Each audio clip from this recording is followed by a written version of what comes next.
Conversations across time. Conversations across time. Conversations across time. Conversations across time. Conversations across time. Conversations across time. Conversations across time. Conversations across time. Conversations across time.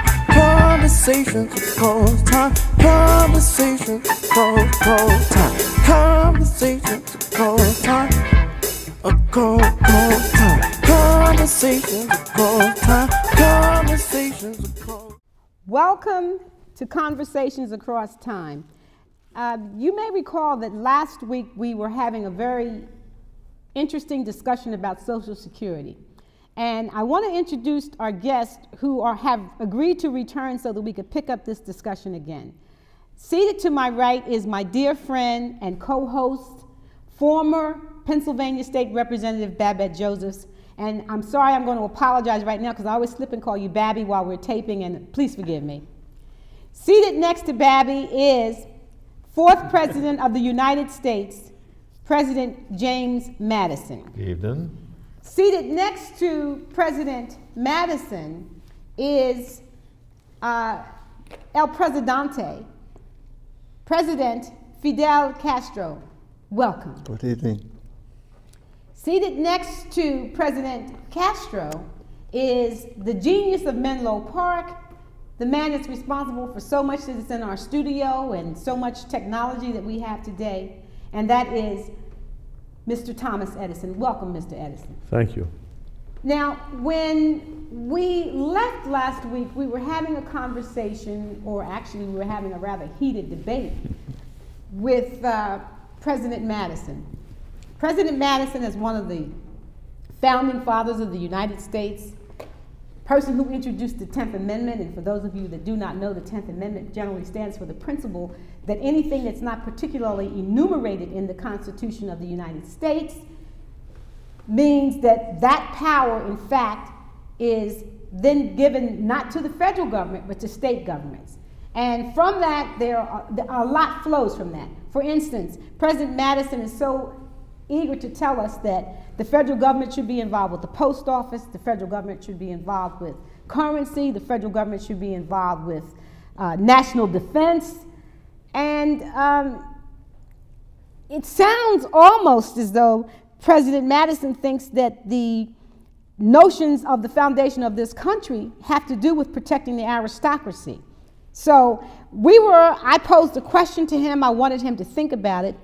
And he's had a week. And now we're here. And I want to ask you precisely, what is your position that the United States was formed for? Was it formed for you and your class? This nation was formed originally from 13 colonies with an agrarian economy. And our intention to be separated from Great Britain stemmed from excessive taxation of our commerce, and thus we have combined the legislatures of the several states combined in a Congress in Philadelphia to form a government and an army that would rise against the incursions of the government in London. No, okay, but now, given that, I understand, but our discussion is primarily based upon, we want to talk about Social Security. And I wanted President Castro to step in here, only because it sounds to me very much like what you, President Madison, and those of your ilk, and that sounds very demeaning, and perhaps I cannot escape that. It sounds as though you were not concerned about the general welfare and of the people of the United States. And I'm going to hear from President Castro, because I then want to read to you some of the eloquent words from Justice Benjamin Cardozo, who wrote the definitive language and wrote the opinion for why Social Security is in fact legal. But Presidente, please respond. Thank you very much. What I am hearing from you from what you have said, is that your premise for your government's revolution, for your country's revolution, your countrymen's revolution, was to form a government that had rights for some and not for all. But based on your constitution, it is all about the rights and liberty and freedom and pursuit of happiness. So, how is it that now you've had 5 times more time to develop a social program for your country in the United States, and I quote United States, whereas you don't have a government that serves all of the people's needs for your country? So you still have states, but you have a country that serves the purpose for people like yourself only. What do you call yourself, Democrat, Republican, or what do you call yourself? But you're not a united country. And for the sake of health care, what is it that you would say that you can give health care to some and not to all and have a unified country? Because we do not deem it the proper function of government. The Federal government. Of the yes, of the federal government. Thank you. Sure. The proper function of the federal government, as I have enumerated, has been national defense, foreign policy, currency, and the post office. The reason we have formed the Constitution in 1787 was due to the weakness of the central government under the Articles of Confederation. No, President Madison, you are rhetoric. This is rhetoric. Because what you're saying is you have elements that serve elements that are not serving the elements. You have principles to serve the people, but the people don't deserve to get the service that they're set up to get. It is not the function of the government, in my opinion. Who is the government? To go to excuse me, sir. We do not believe that. Excuse me, sir. I just want to stop you, President Madison. Who is the government? It's President Castro, just as you are President Madison. Right. Who is the government? Are you the government? The people the government? How do you mean define the people? If you mean the people, those persons who work in participate in your revolution. If the federal government isn't allowed to do anything except the 4 things you enumerated, the military, foreign policy, currency, the post office, I don't see any advantage of the Constitution over the Articles of Confederation, which we got rid of because they didn't make a strong enough central government. And it seems to me that when we did that, what we were saying to ourselves and to history was, yes, our federal government can do lots of things. We can help folks from falling into abject poverty in their old age. We can do that. And we can make sure that everybody has health care coverage. We can do that. And the Supreme Court in both cases said, yes, we can do that. And you know what? That's what we're doing. Education. And education. You can attempt these things if the government is terrorized by a rioting mob outside, as in Shays' Rebellion. However, we do voting. It's called voting. What is Shays' Rebellion? May I just interject? First of all, the problem we have in this, and I'm one of the wealthier people in this country, I admit it. Okay, I don't intend to share my wealth. I worked for it.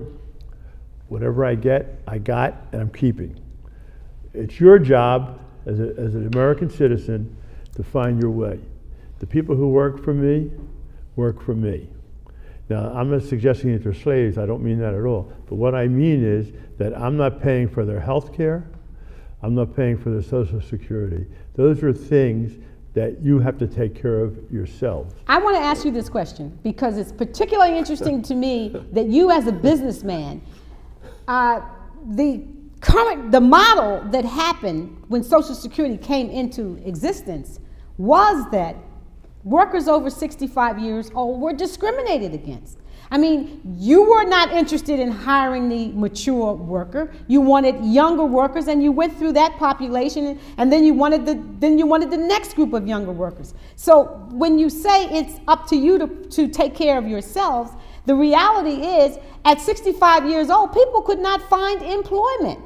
So, hence the need for Social Security. They lived on the farm, and exactly. their family could take care of them, but that doesn't happen very much anymore. I mean, your case comes about as a result of us switching from an agrarian society where people lived on farms and there was always something for elderly people to do, whether it was that they took care of the children. Or they didn't live that long. They didn't live that long, but there was something for them to do, and they were taken care of by their children. Now, I want to give you some statistics that were happening at the time of the case, and that is, and I'm going to read from Justice Cardozo's opinion. A report of the Pennsylvania Commission on Old Age Pensions made in 1919 after a study of 16,281 persons and interviews with more than 3,500 persons 65 years and over showed 2/5 with no income, but wages, and 1/4 supported by their children. Now, you remember when we were talking last week, I brought up the fact that people under 30 years of age don't think that Social Security is necessary.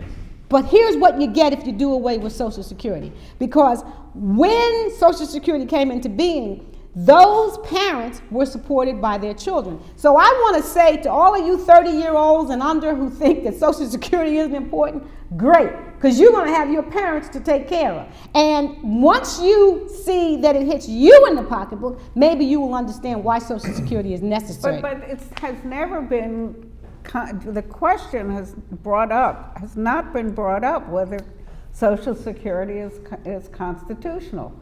And it's not because people don't have that legal thought, it's because politically that's death. You cannot question Social Security because it's in people, it's part of our way of life. 78 years, it's part of our lifestyle. It's the pursuit of happiness. You have to have a concrete idea of how you are going to survive for your future, for your present day, and for those who come beyond your own greedy interests. That may be true, however, that is not the function of the government to provide for the assistance of the elderly. Wait a minute, President Madison, hold on. Yes, madam. It may be true that people live past the age 65? Is that what you just said? I misunderstood, did I? I'm simply stating, madam, that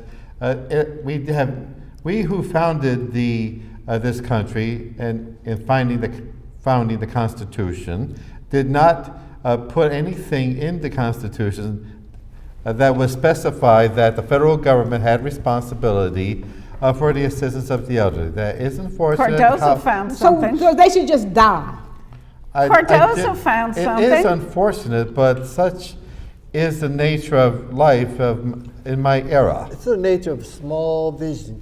It is the nature of no dreams that's beyond it's your a own nation of small it's world. a vision of somebody who doesn't want his or her country to be effective and strong. Doesn't care whether elderly people who've worked early lives end up on the street because they have no income after they lose their jobs at 65. That's horrible. Yes, It's Ms. Joseph, beyond humanity. In your so-called democratic vision, madam, you would have such persons laying on the street to be running the government, and I do not believe that such persons should go near the government. They should rely on persons of education, such as myself. You do not disappoint. You do not disappoint. No. Once again, You missed the once point. again, you have your patrician attitude has reared its ugly head. Now, what we're going to do is we're going to take a break, and I'm just going to sit back and let everybody else respond to your notion of superiority. And I'd like you to stay with us. We will come back because, as you can see, there's a lot that we need to discuss. And I want to let the panelists have at President Madison.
So right before the break, we were getting around to some confrontations with President Madison.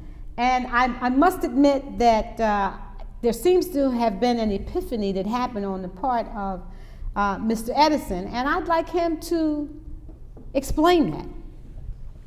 Well, I'm persuaded by the panel that the more people that are working, the more money is engendered and given to the federal government, who can do all the things that they're supposed to be responsible for. If you can't protect our citizens, not defensively, but income-wise, so they can enjoy their food, they buy it, we buy from farmers who make money, we buy from importers who make money, we make a lot of our own food, 80% of our food is within the borders of this country. We, at that point, become better and stronger because the money is recirculated and is turned to all the things that we talked about, the post office, the electric lights, very important to me, and many of the things that we do. Now, my friend Henry had the right viewpoint, except it was ensconced in the wrong mind. Henry Ford, yes. He did a lot of things for my company that he doesn't even know about, and we're very, very close friends. He created assembly lines for manufacturers, and all of us had to rethink what we were doing, because most of the things that we were doing, electric light bulbs, for example, electric wiring, we did by hand, individually, and it took days and days and days to fill a carton. Well, Henry persuaded me that that was completely wrong, and in fact, he came to some of our plants and made conscious decisions for me about how to control the workers there. But may I understand this? You're now saying that in listening to President Madison, in listening to President Castro, who in fact, the whole notion of his country is to take care of all of the persons that are within that country. Everybody. You're saying that you're rethinking your position in terms of why you should not oppose Social Security? No, what I'm saying is that Social Security is probably a necessary evil, much the same as universal health care will be in our lifetime. But doesn't it make you richer to have Social Security? It makes the if country everybody richer. is over 65 can afford a light bulb, Over 60, 62. over 60 Right. or 62, can afford a light bulb. And they will need it in their lifetime, right. Doesn't that help you? I mean, isn't Well, this what it's done in for your me, interest? it has some help. And I would have to say in the big picture, moderate, because they're going to burn out. They're going to have to be replaced. Right, they keep buying your constantly, product. and that's what they're going to do. And there's going to be more electric And if homes they're in using good electricity. health, they'll even be more likely to buy your product. And let me ask you this question, because when we talk about, I keep going back to this notion, because this is what we hear, this heated discussion about young people not wanting to join with affordable health care. That, well, they're healthy, so why should they be paying for people that are sickly? And I keep wanting to state, okay, you don't want to pay for those people that are sickly, but eventually you're going to have to pay, because it's going to end up that they're back, the responsibility is going to be upon you, because these will be your parents who need health care. Or yourself. Or yourself. I like to say this to Mr. Edison. The problem that I see with your conversation is that you are dealing with products and not people, and you are not dealing with the end result of humanity. You are dealing with bottom line, as you say, bottom line in terms Because of... I have thousands of shareholders I have to satisfy. Your shareholders are people who will grow old, who will become Yes. sick and tired and infirmed and need care. So what happens to your younger people that you will always need, including yourself, when they need help and they need health care? What happens to those people? They're not products, they are people. Right, but the point being is, and which is why I've completely turned a corner on Social Security, is as a being not opposed to it, but slightly for it. So I can't ignore my class. Yes, exactly. And I won't. So let's go to Yes, Mr. I am very let's go to familiar Mr. with your Madison class, here. Mr. Edison, a strictly commercial industrial class, whereas I have come from an agrarian large-scale planter class. We are agrarian. And we Cuba are, is agrarian, was agrarian. yes, but yes, Mr. Castro, but you. Miss but- President Castro, I keep correcting, just like I uh, have to correct President people Castro- who yes, call ma'am. him Pres- Mr. Obama when he's President President Castro. Obama. Very small minds. President, Go ahead. President Castro. Yes, I come from this class. I did have the leisure to study government, and I have been taught to.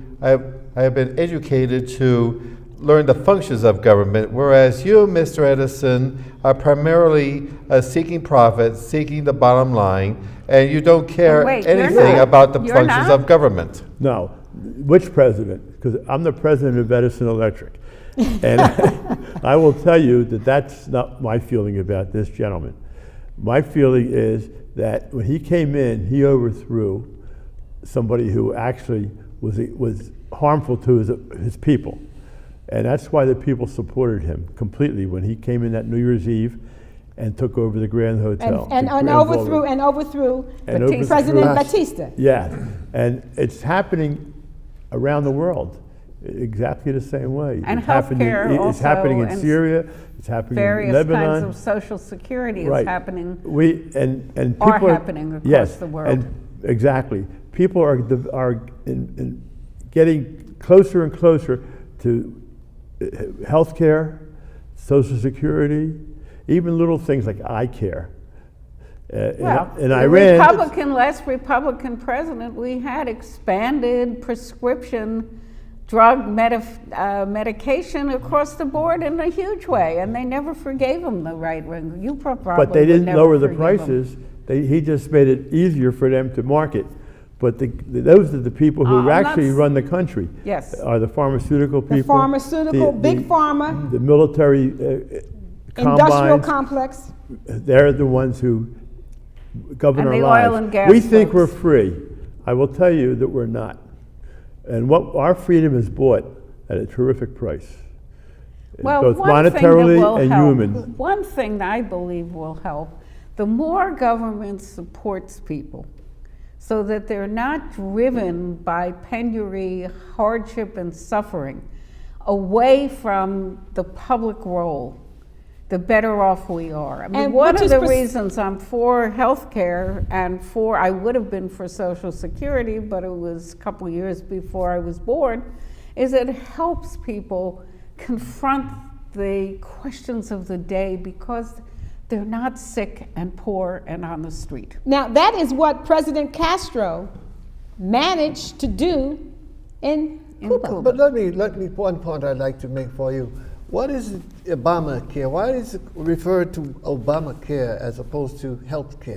What is the reference there That's when you That talk is a about- racist. That's a terrific question. racist reference, and in fact, what has happened is the extreme right has used it. There are people in this country, President Castro, who wake up every day unable to imagine that there is a black president of the United States, which is exactly why Susan Rice was not made Secretary of State, because there were white people who says we cannot have two black people as the face of the United States. We can't have a black president and a black Secretary of State. And this is, I think that Secretary of State Kerry is someone that I admire. I think he's abundantly qualified. But I also recognize that the reason that Susan Rice is not the Secretary of State today is because there are people in the middle of this country that can't imagine that a black man is the But president there of was the no United States. racism in America for the Constitution. Is that right, Mr. President? We just counted black people as 2/3. Yeah, that wasn't racism, I suppose. I don't know. I will what it have to is. admit that in my era, when the Constitution was formed in 1787, several 100,000, maybe 1,000,000 or so, African descended people were held as chattel slaves. And Did you that hold was slaves? indeed. Did you hold slaves, President Madison? Yes, madam, I have done so, and it weighs heavily on my conscience that I have done so, and as it did with my predecessor, Mr. Jefferson. And Mr. Washington. Yes, Not very heavily, however. And General Washington, he also, alas, owns human beings as chattel to administer Well, his estate. I don't want us to, first of all, maybe it's my sensitivity. I don't want us to digress into a conversation about the ills of slavery. What I want us to talk about and why we are here is to say that, and I'm happy to hear Mr. Edison come around to another point of view, that Social Security is important, just as we now think that universal health care is going to be important. I think Is that important. is important. And I believe that what we have to examine within ourselves is, A, how do we propose this to an unwilling populace? Because the right wing has been very successful in telling young people that they should not be registered for the Affordable Care Act. And as we know, young people tend to believe that they'll never be ill. So I want us, if you can take a moment, I want to ask each person for your thoughts on that. And I'll start with you, President Castro. I say that it is very new. It's a concept, it's a new idea, and people are always resistant to ideas that are new. And affordable health care, not Obamacare, universal affordable health care is going to prove itself to be a necessity for survival of people around the country called the United States of America. And Mr. Edison? Well, I almost agree with El Presidente. However, I'd like to take it another step, and nobody's talked about this. Education. Quality of education, the amount of time you spent as a child and to a young adult in education, learning, teaching, whatever it is. That's what's wrong with this country today, is we think we know everything, and we don't. We don't know anything. Because our children are not graduating high school. They're out in the streets. Yeah, we have a black problem, face it, but it's our fault because we didn't teach them anything better. And the parents are too busy taking 2 and 3 jobs to support so they can eat. So they And can the get Republicans healthcare, are for killing the God's sake. stamps. So Yes. I was against socialism. I don't know if I'm for socialism or it sounds like I'm for Yes. socialism. All I'm saying is that universal health care, unemployment insurance, Social Security, those are the mechanisms to keep this country alive. And- I'd like to support it with the fourth leg of the chair, and that's education. And if the government spends as much money putting people in jail, spend more on education, we We'd might have not fewer need to people in spend jail. as much. And so, that's President what I'm for. Madison, that brings us right back to you, where we can actually say to you that beyond the 4 reasons that you thought that the federal government should exist, I believe there's some consensus with this panel that federal government is involved in the general welfare of its population. And notwithstanding your 10th Amendment reading and interpretation that the federal government should not be involved, we are more inclined to take care of the less fortunate within our population. And so once again, this has been Conversations Across Time. We find ourselves in the position of there's so much more to be said. At some future date, we will invite the panel back. This is their 2nd time back, but we will invite them back. And maybe we'll have a good report on what is happening with universal health care in this country. Again, this is Conversations Across Time. And for my panelists, my co-hosts, Representative Babette Josephs, and President James Madison, who has condescended to be with us tonight. We appreciate it. And El Presidente, President FIdel Castro, and of course the genius of Menlo Park, Thomas Edison. Thank you so much for a spirited discussion about Social Security and the general welfare of our population. Conversations across time. Conversations across time. Conversations across time. Conversations across time. Conversations across time. Conversations across time. Conversations across time. Conversations across time. Conversations across time. Conversations across time. Conversations across time. Conversations across time. Conversations across time. Conversations across time. Across.